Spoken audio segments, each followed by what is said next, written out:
To make sure your email template is optimized for mobile, go up to the top here and click on this mobile icon.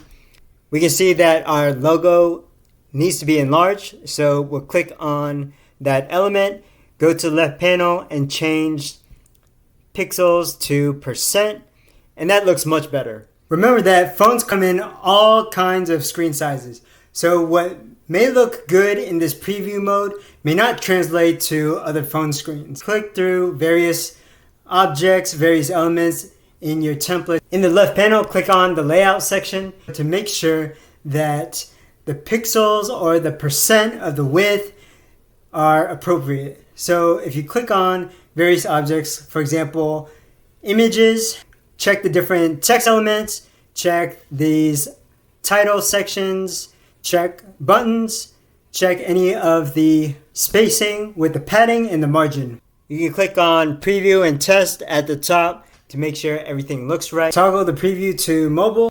You can preview the email as a specific recipient, so you can search for the contact in this search bar.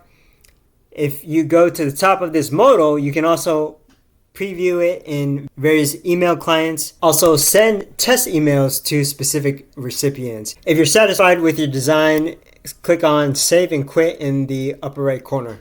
If you found this useful, like the video and leave a comment. If you want more content on AI, workflow automation, and analytics, subscribe to the channel.